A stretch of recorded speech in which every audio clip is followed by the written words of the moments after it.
우리가 주일 낮 시간을 통해서 말씀 묵상을 통해서 하나님과 동행하는 삶에 대해서 살펴보고 있습니다. 그러면서 우리 신앙의 전반적으로 그렇지만 말씀 묵상에 있어서도 우리의 자세가 가장 중요하다라는 것을 말씀드렸습니다. 그래서 오늘은 이렇게 하나님을 찾는데 자세가 중요한데 우리가 살펴보고자 하는 부분, 그러니까 하나님의 말씀을 묵상하는 자세에 있어서 가장 잘 보여주는 성경이 시편 119편이에요. 전체가 성경에 대한 부분이잖아요. 그런데 이미 말씀드렸습니다마는 다윗의 삶을 보면 마치 시편 119편이 다윗이 썼다고 보여질 만큼 실제는 그러지 않은 것 같거든요. 그만큼 그 같은 동일한 자세를 가지고 있었어요. 그래서 오늘은 말씀 묵상의 자세뿐만 아니라 우리의 삶에 매우 중요한 한 본보기로서 다윗의 본보기를 살펴보려고 합니다. 첫째, 다윗은 무엇보다 하나님의 얼굴을 구하는 사람이었습니다. 우리가 잘 알죠? 이 부분. 시편 27편 4절이 대표적으로 그걸 잘 볼 수 있죠. 내가 여호와께 바라는 한 가지 일, 그것을 구하리니 곧 내가 내 평생의 여호와의 집에 살면서 여호와의 아름다움을 바라보며 그의 성전에서 사모하는 그것이라. 여기 한 가지 일이라는 단어가 원어에는 가장 먼저 나온다고요. 그래서 많은 주석들이 말하고 있듯이 이 말은 다윗이 가지고 있던 one and only desire, 단 하나의 유일한 열망을 의미한다고요. 그래서 여기 시제들을 보면 명확하게 알 수 있듯이 그가 과거에도 현재에도 미래에도 그의 일생 동안 모든 날 동안 그가 그렇게 갈망한 단 한 가지 유일한 소망은 하나님의 아름다움을 보며 하나님의 임재 가운데서 그분의 영광을 보고 그분의 뜻을 발견하는 것이었다라는 걸 이미 살펴보았습니다.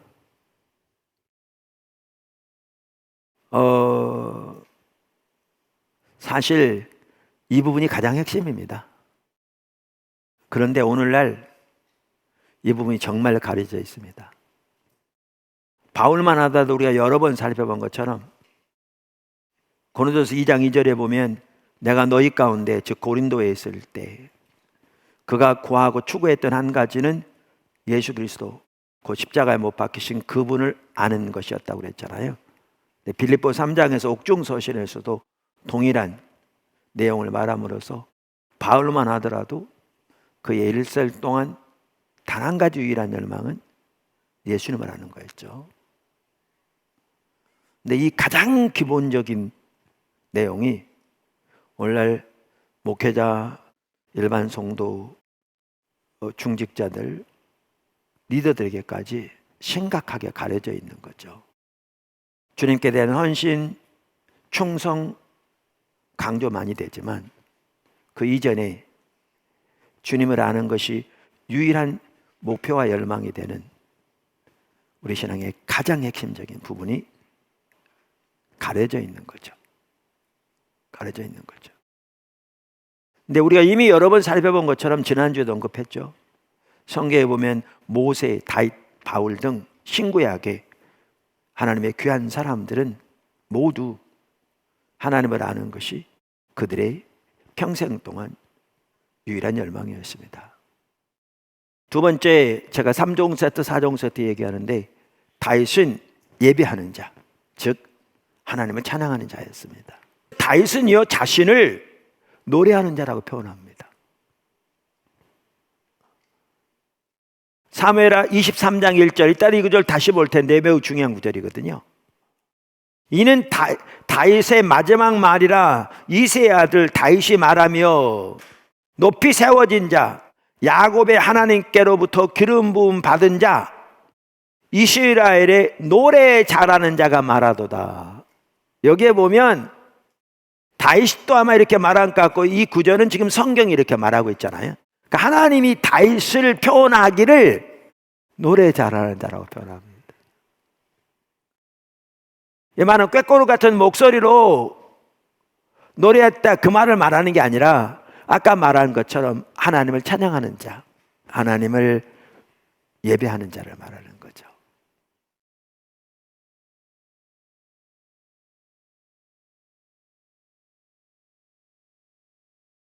그렇기 때문에 그가 언약궤를 가져올 때 어떻게 하나님 앞에서 하나님께만 찬양하고 예배했던 우리 너무 잘 알잖아요. 여러 번 봤잖아요.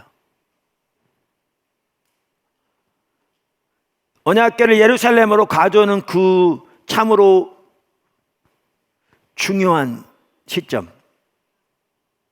사울 같아서는 성대한 제사를 베풀며 높은 자리에 가장 화려한 왕복을 입고 앉아서 정말 천천만만의 짐승을 드려 하나님께 제사를 지내는 그 모든 행사를 주도했을 텐데, 사울 같았으면. 다윗은 전혀 그렇지 않았습니다. 우리가 잘 압니다. 사무엘하 6장 14절에서 16절 이렇게 말하죠. 다윗이 여호와 앞에서 힘을 다하여 춤을 추는데 그때 다윗이 베옷을 입었더라. 다윗과 온 이스라엘 족속이 즐거이 환호하며 나팔을 불고 여호와의 궤를 메어오니라. 여호와의 궤가 다윗성으로 들어올 때 사울의 딸 미갈이 창으로 내다보다가 다윗 왕이 여호와 앞에서 뛰놀며 춤추는 것을 보고 심중에 그를 업신여기니라. 20절, 다윗이 자기의 가족들에게 축복하러 돌아오매 사울의 딸 미갈이 나와서 다윗을 맞으며 이르되 이스라엘 왕이 오늘 어떻게 영화스러운지 비꼬는 거죠. 지금 방탕한 자가 염치 없이 자기의 몸을 드러내는 것처럼 오늘 그의 신복의 계집종의 눈앞에서 몸을 드러내셨도다. 다윗이 미갈에게 이르되 이는 여호와 앞에서 한 것이라. 그가 내 아버지와 그의 온 집을 버리시고 나를 택하사 나를 여호와의 백성 이스라엘의 주관자로 삼으셨으니 내가 여호와 앞에서 뛰놀리라. 내가 이보다 더 낮아져서 스스로 천하게 보일지라도 네가 말한 바 계집종에게는 내가 높임을 받으리라 아니라. 보실래요?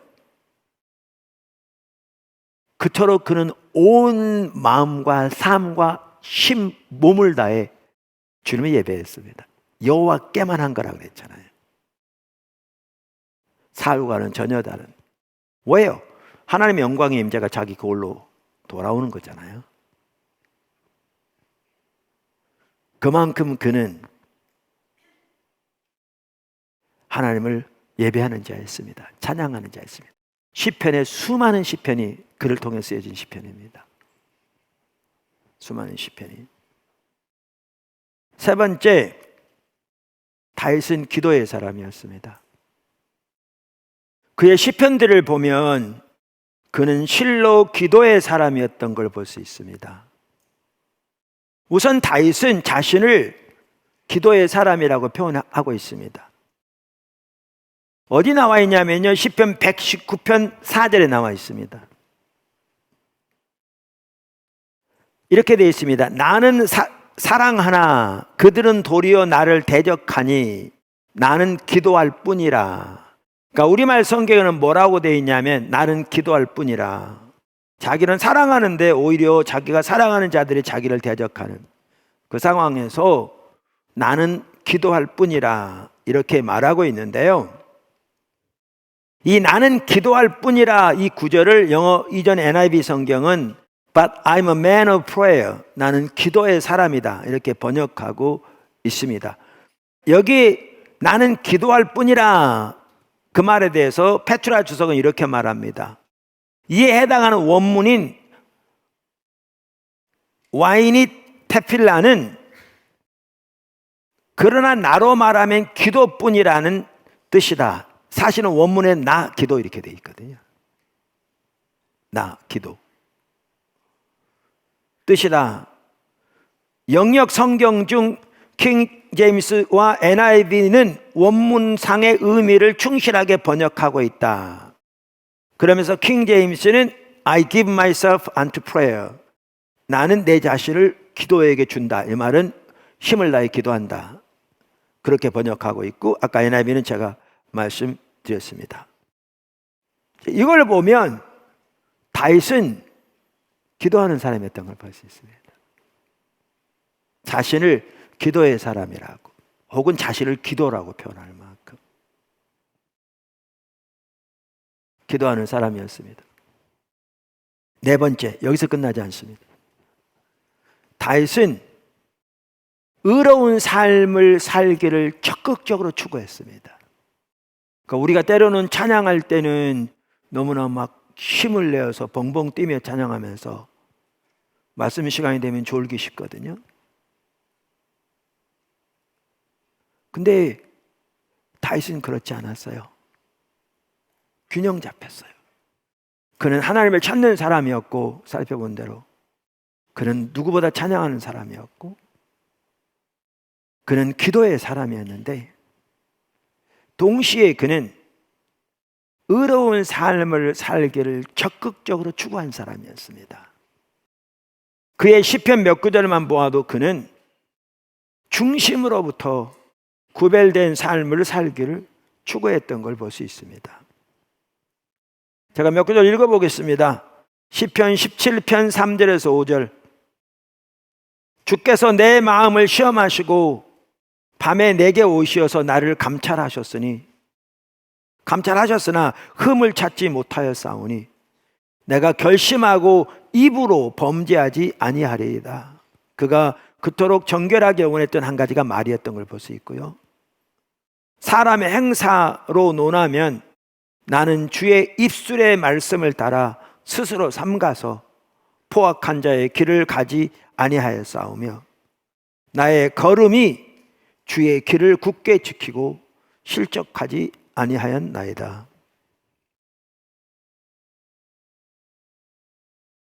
시편 101편 1절에서 8절입니다.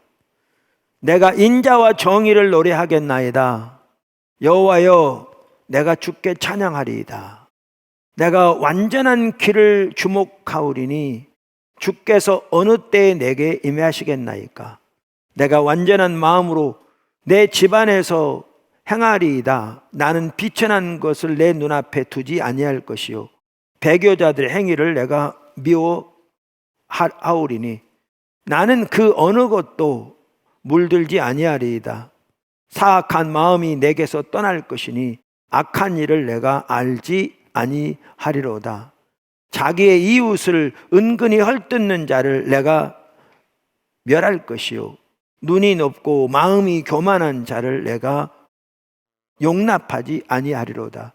내 눈이 이 땅에 충성된 자를 살펴 나와 함께 살게 하리니 완전한 길에 행하는 자가 나를 따르리로다.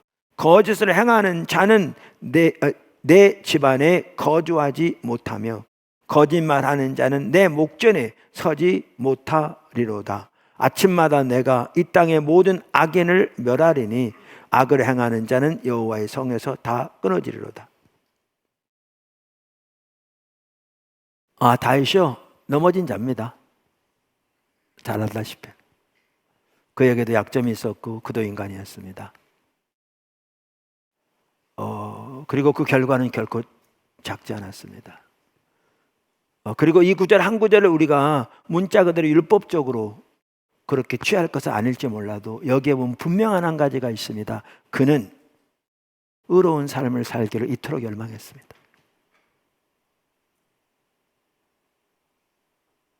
그건 분명합니다. 제 자신도 이런 구절을 읽을 때 부끄러움이 많이 있습니다. 우리가 말씀 묵상할 때 이런 자세들이 같이 가야 되거든요. 그래서 그 본보기로 지금 살펴보고 있는데 이러한 올바른 자세, 태도, 열망이 저와 여러분에게 있기를 주님으로 축원합니다. 그래서 우리는요 다윗의 그 한마디 아까 이따 또 본다고 그랬잖아요. 시편 23편은 죄송합니다. 사무엘하 23장은 그의 마지막 말이라고 돼 있거든요. 그가 일생을 돌아보면서 마치 유언처럼 한 말이에요. 근데 거기에 보면 다윗이 어떻게 살아왔는가를 볼 수 있어요. 한 구절 이렇게 말하죠. 2절에 보면 3절에 죄송합니다. 이스라엘 하나님이 말씀하시며 이스라엘의 반석이 내게 이르시기를, 다윗의 마지막 말이라고 아까 1절에 나왔잖아요. 사람을 공의로 다스리는 자, 하나님을 경외함으로 다스리는 자요. 너무나 놀라운 말입니다. 그러니까 하나님이 지금 다윗에게 이렇게 말씀하셨다는 거예요. 다윗이 마지막 말로 지금 이 말을 하고 있는 거예요. 근데 하나님이 다윗의 통치를 볼 때에 두 가지 특징이 나오는 거잖아요. 뭐죠? 하나님이 맡기신 이스라엘, 하나님의 백성 다스릴 때 하나님이 주신 권위를 가지고 주께서 세우셔서 다스릴 때 공의로 다스리고 하나님을 경외함으로 다스렸다. 이거 엄청난 내용입니다. 제가 보기에는. 목회만 하더라도 심지어 교회 담임 목회자가 이러한 자세를 가지고 자기의 일을 성실하게 수행한다면 오늘날 한국교회는 이런 모습을 결탄코 띄고 있지 않을 겁니다. 공의로 하나님을 경외함으로. 할렐루야. 그러니까 이런 하나하나의 삶을 볼 때, 그러니까 여러분이 예를 들면 회사에서 마찬가지예요. 사장님일 때 아니면 회사에서 뭐 부장님일 때 하나님 주신 권세, 간단한 얘기 같지만요, 공의로 하나님을 경외함으로. 하나만 하더라도요. 다섯 번째, 다윗은 하나님의 길을 알기를 그토록 갈망했습니다. 이처럼 다윗은 의로운 삶을 살기를 추구했어요. 그리고 다스릴 때도 아까 뭐 어떻게 다스렸다고요? 하나님의 공의로 다스렸어요. 그렇기 때문에 하나님의 공의로 다스리려면 하나님의 공의를 알아야 될 거잖아요. 하나님의 길로 다스리려면 하나님의 길을 알아야 될 거잖아요. 하나님의 백성들 하나님의 길로 이끌어가려면 하나님의 길을 알아야 될 거잖아요. 그렇기 때문에 그는 이처럼 의로운 삶을 살기를 추구했기 때문에 그가 그토록 추구했던 한 가지가 뭐냐 하면 하나님의 길을 알기를 간절히 추구했습니다. 이게 이제 말씀 묵상과 바로 연결되거든요. 하나님의 길을 알기를 그토록 간절히 추구했습니다. 그것을 잘 볼 수 있는 뭐 구절들 많이 있는데요. 그 중에 한 구절이 시편 25편 4절 5절입니다. 이렇게 말하죠. 여호와여 주의 도를, 여기 도라면 길도 자거든요. 주의 길을 내게 보이시고, 주의 길을, 이게 지금 평행법이잖아요. 같은 걸 표현하는 거잖아요. 내게 가르치소서. 주의 진리로 나를 지도하소서. 지도하시고 교훈하소서. 주는 내 구원의 하나님이시니 내가 종일 주를 기다리나이다. 이게 바리새인들과 다른 바입니다. 바리새인들은 성경을 많이 연구했습니다. 우리가 이미 아는 대로 또 이미 성경을 많이 묵상했습니다. 그런데 그에게는 이 자세가 없었습니다. 그들에게는. 다윗은 단순히 성경을 많이 묵상하는 데 초점이 있는 게 아니고요. 시편 119편 기자가 정확하게 그랬는데 하나님의 길을 알기를 구하고, 그래서 하나님께서 마음 열어 하나님의 길을 깨닫게 해주시기를 구하고, 왜?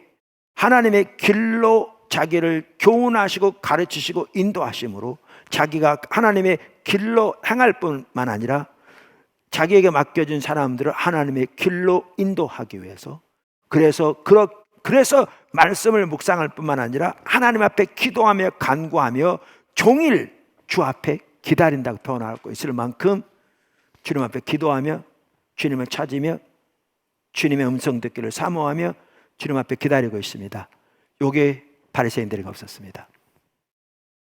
오늘날 말씀을 묵상하면서 이 자세가 없으면 결과는 심각합니다. 바로 이것이 차이점들입니다. 그래서 다윗은 하나님의 길을 알기를 그토록 간절히 추구했습니다. 외부 강사 이렇게 초청하면 많은 분들이 아니라 거의 대부분이 저한테 그랬어요. 그러니까 일반적으로 다른 교회에서 하는 거와 너무 다르니까 눈이 딱 띄는 거예요. 그러니까 이제 나한테 말하는 거죠. 설교를 시작했더니 성도들이 일괄적으로 노트를 탁 펴고 적을 준비를 하더라. 또 어떤 분은 시간이 지나갈수록 눈빛이 더 또렷해지더라. 뭐 그러던데. 자, 왜 그렇게 하느냐? 제가 설교 시간에 적으세요 그런 게 아니잖아요. 그럼 오늘날 보시면 너무나 적지 않은 사람이 설교를 어떻게 생각하냐면요, 편히 앉아서 감동받으려고 합니다. 그리고 말씀을 듣되 그들 향할 것은 거의 전하는 사람도 듣는 사람도 기대하지 않습니다. 이렇게 돼버렸습니다, 이 시대가. 그 설교 뭐하러 들어요? 쓸데없는 거. 근데 듣고 그냥 훑어 지나갈 텐데, 저기 나가면 잊어먹을 텐데. 아, 그런 종교적인 의식이라도 해야 복 받는다고요? 어디가 그렇게 써 있던가요? 그거 완전히 가짜죠. 하나님의 말씀, 하나님의 길을 알아. 그 가운데 행하여서 하나님과 동행하는 삶을 살기를 열망해서 하나님의 말씀을 듣는 거죠. 그러니까 적으려고 하는 거고, 다시 배우려고 하는 거고, 주의 도움을 구하고 은혜를 구하는 거죠. 근데 이 가장 기본적인 자세서부터 오늘날 대부분의 교회에서는 거의 떠나버렸습니다. 그러니까 설교에 대한 이해가 달라져 버렸습니다. 완전히 전혀 다르게 돼버렸습니다, 이 책과는. 여섯 번째, 다윗은 말씀을 깊이 묵상했습니다. 그러니까 이렇게 하나님의 길로 의로운 삶을 살기를 추구했고, 하나님과 동행하는, 그래서 그는 하나님의 길을 알기를 그토록 열망했고요. 그러니까 당연히 그 자세를 가지고 어디로 갔겠어요? 말씀 묵상으로 갔죠. 그 자세를 가지고. 그러니까 이게 지금 세트로 나오는 거라니까요. 이 전체를 보셔야 된다니까요. 당연히 말씀을 깊이 묵상했습니다.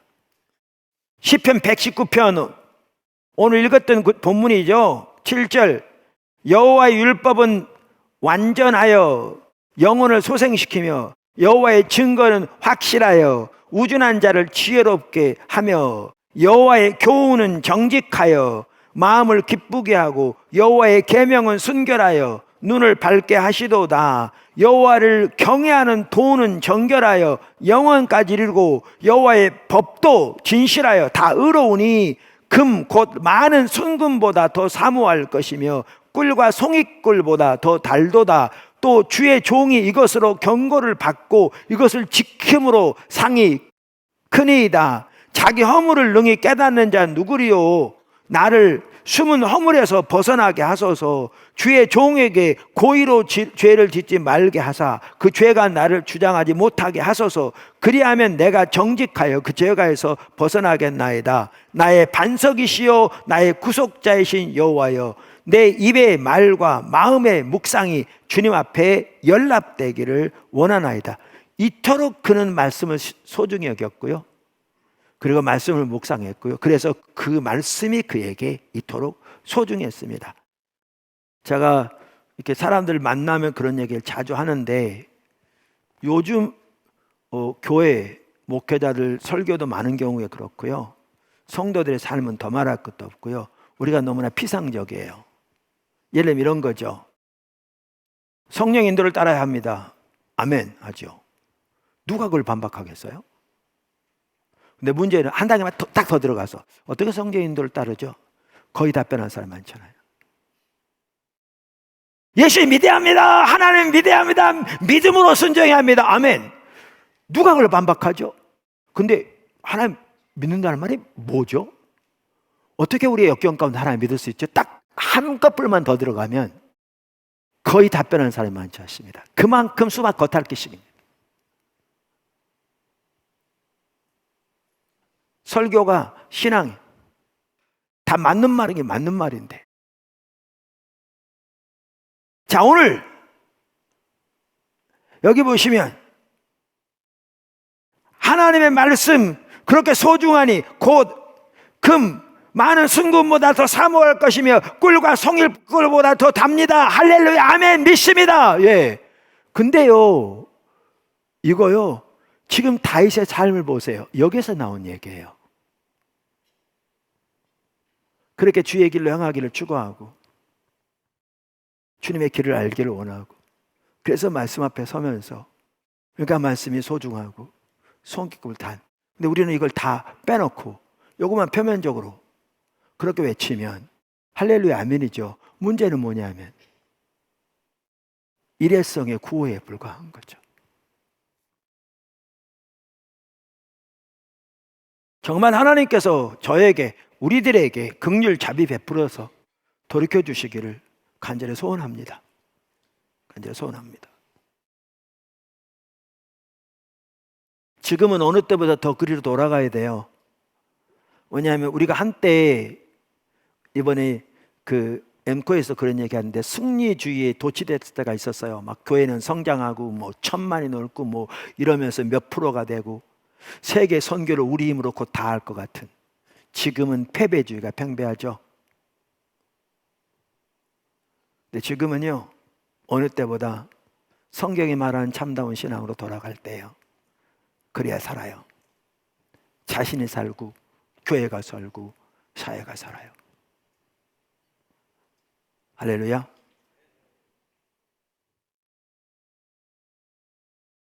그래서 우리가 아까도 보았습니다만 시편 63편 압살롬에게 피해 도망할 때에도 우리가 3절부터도 읽었습니다마는 6절은 이렇게 말하잖아요.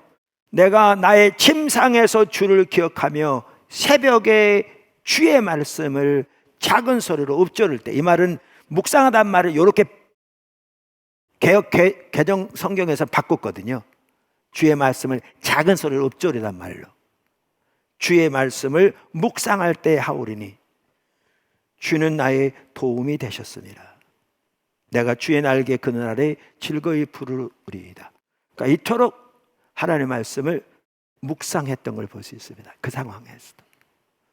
그러니까 우리가 이번 시리즈가 성경 혹은 말씀 묵상을 통해 하나님과 동행하는 삶인데, 우리가 날마다 영성훈련을 통해서 순간순간 하나님과 동행하는 삶을 살기를 추구할 때 그 한 핵심이 말씀 묵상인데, 오늘 다윗의 삶에서 볼 수 있는 이 세트가 같이 가야 된다는 거예요.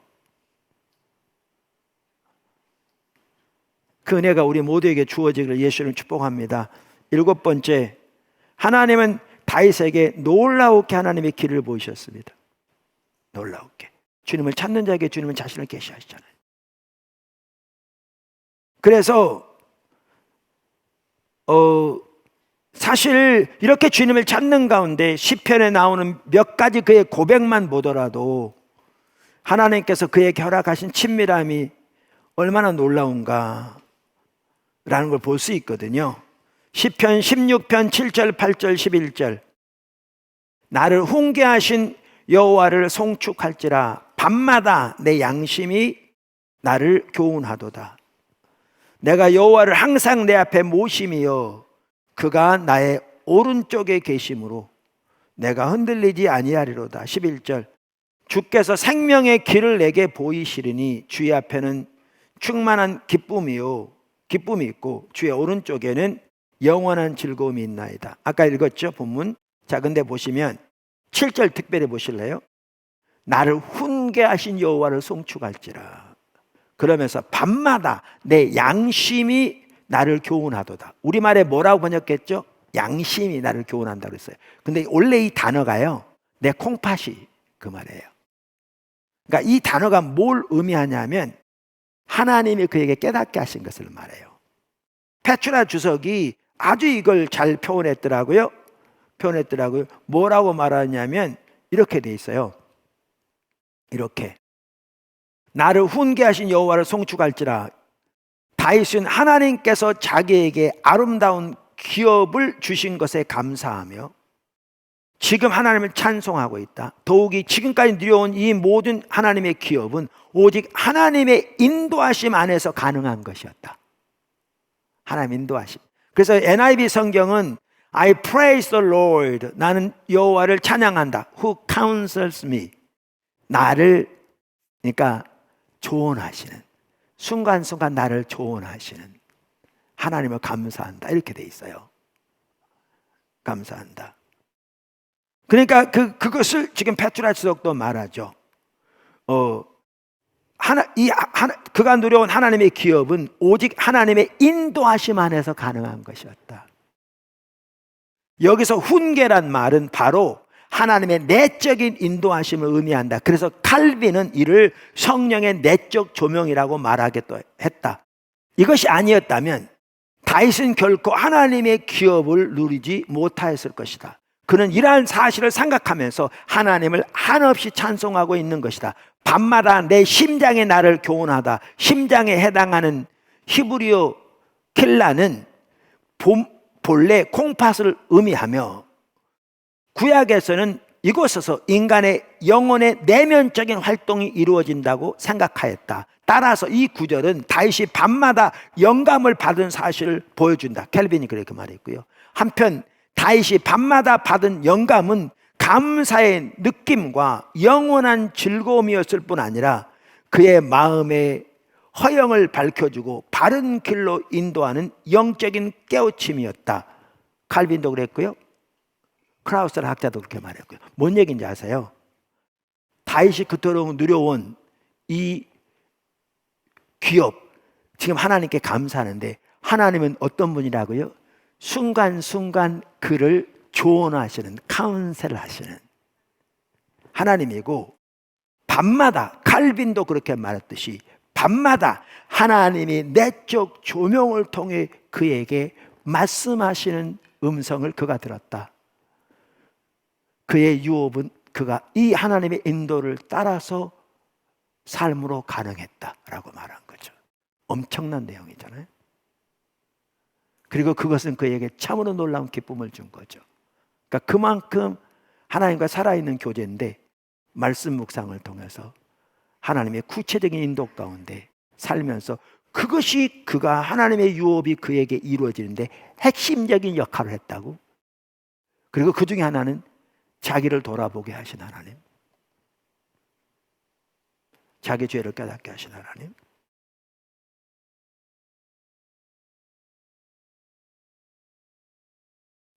시편 25편도 마찬가지입니다. 4절 여호와여 주의 도로 내게 보이시고 주의 길을 내게 가르치소서. 주의 진리로 나를 지도하시고 교훈하소서.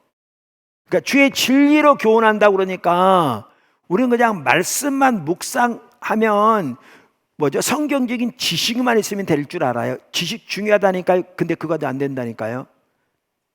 이미 살펴봤잖아요, 바리새인들. 근데 다윗은 다르잖아요. 지금 교훈하소서.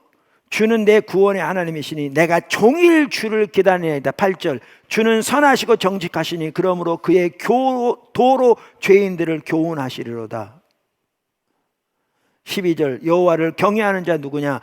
그가 택할 길을 그에게 가르치시리로다. 여호와께서 여호와의 친밀하심이 그를 경외하는 자들에게 있으며 그의 언약을 그에게 보이시리라. 친밀함에 대해서 여러 번 말씀드렸잖아요.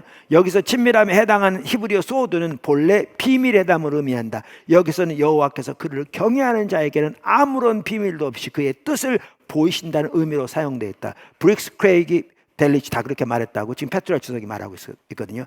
따라서 이 말은 비밀스러운 교제, 밀접한 관계를 가리킨다. 말씀 묵상을 통해 주님과 관계를 통해 주님이 그의 길을 인도하시. 마지막으로 시간이 다 돼서 다윗의 길을 형통케 하신 하나님.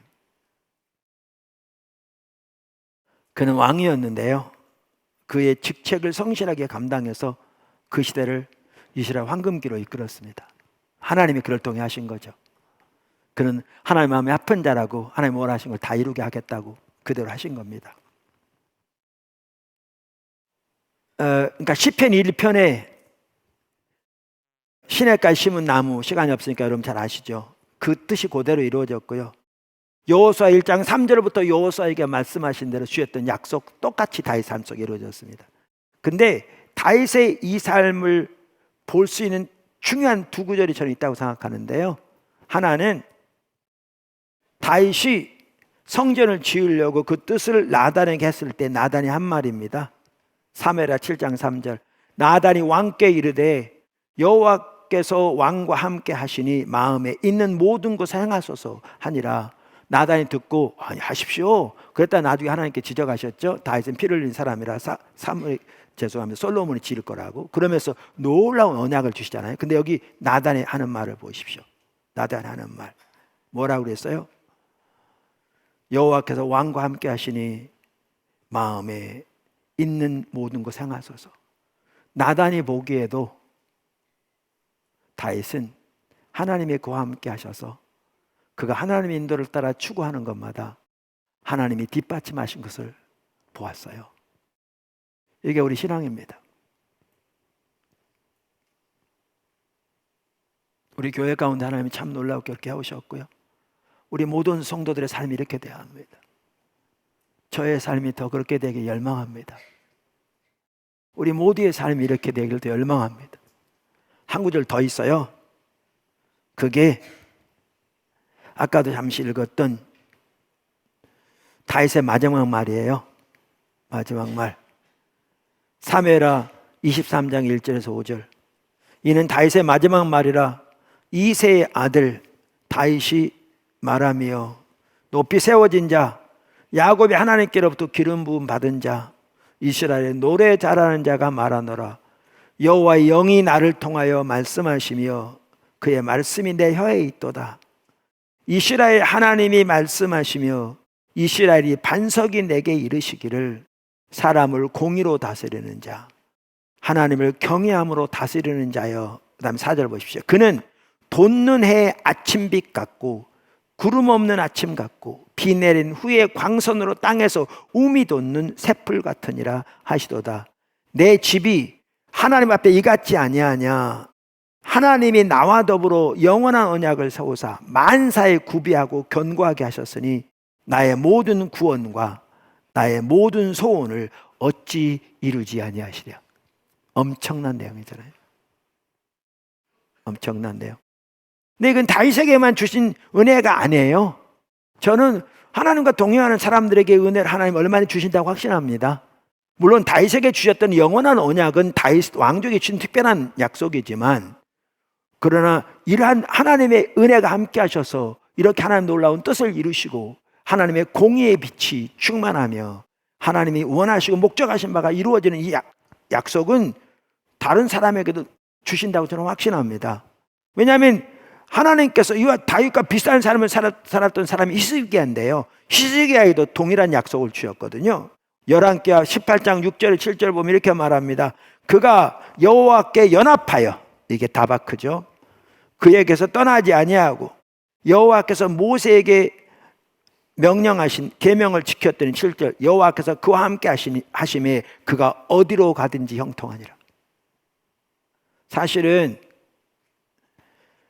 사무엘하 23장 1절에서 5절은 제가 이렇게 묵상할 때 하나님께서 또렷이 주셨던 말씀입니다. 그 약속 이루시겠다고. 그래서 우리들이 다윗의 이 본보기를 삼아서 지금 우리를 인도해 가시는 대로 이게 몇 종 세트라고 말할지 모르지만 말씀을 묵상하면서 주님과 동행하되 단순히 이렇게 말씀 묵상이 우리 자신의 유의를 위한 거라 우리의 만족을 위한 거라든가 선별적으로 우리가 원하는 대로 취해서 그거 붙들고 자기 목적도 살아가는 게 전혀 아닌 오늘 정확하게 다윗의 삶을 보여준 것처럼 그리고 시편 119편 기자가 정확하게 똑같이 그렇게 했는데 이렇게 주님을 추구하고 주와 동행하고 그렇게 주님 말씀 묵상하면 주님의 길을 알기를 구하고 주님의 인도를 따라 살아갈 때 사무엘하 23장의 약속은 아까 말한 대로 특별한 언약을 주시고 그의 입에 말씀을 주셔서 성경이 쓰여지게 하시는 시편과 같은 것은 그에게 해당하는 거였을지 몰라도 그와 함께 하신 하나님의 은혜는 우리들에게도 정확하게 동일하게 이루어질 줄로 믿습니다. 우리 교회 가운데도 이루어질 줄로 믿습니다. 그렇게 하나님께서 우리를 인도하고 계시고요. 이 말씀 묵상만 하더라도 이러한 이해 가운데 우리가 말씀 묵상하고 그렇게 주와 동행하는 자리로 서게 되기를 축복합니다.